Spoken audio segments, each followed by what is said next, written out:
Today, let's talk about exploring the risks and benefits of upstream loading of P2Y12 inhibitors in acute coronary syndrome patients. Acute coronary syndrome is the leading cause of heart disease, resulting in over 3 lakhs deaths annually. The 2014 ACC/AHA guideline recommends a loading dose of AP2Y12 receptor inhibitor prior to percutaneous coronary interventions with stenting, Class IA. This study aims to evaluate the risks and benefits of upstream loading of P2Y12 inhibitors in acute coronary syndrome patients. Coming to methods, we retrospectively analyzed the charts of all acute coronary syndrome patients over 18 years old admitted to our community hospital in Michigan from August 2020 to July 2023. Exclusion criteria included patients with type 2 non-ST elevation myocardial infarction, hypersensitivity to P2Y12 inhibitors, active bleeding, hemoglobin levels less than 7 gdl, those already on P2Y12 inhibitors, and pregnant patients. Coming to results, out of 518 patients reviewed, 399 were included in the study.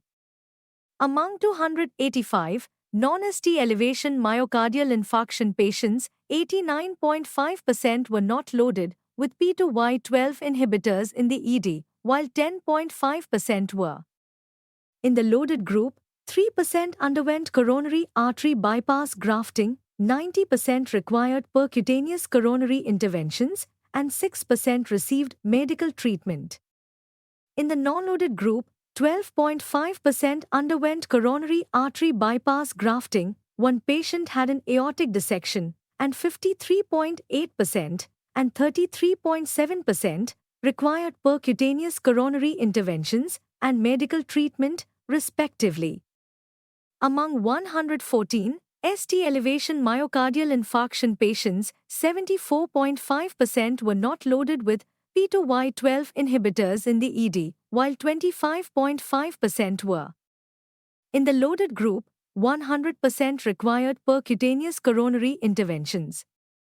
In the non-loaded group, 8.2% underwent coronary artery bypass grafting, and 92% required percutaneous coronary interventions.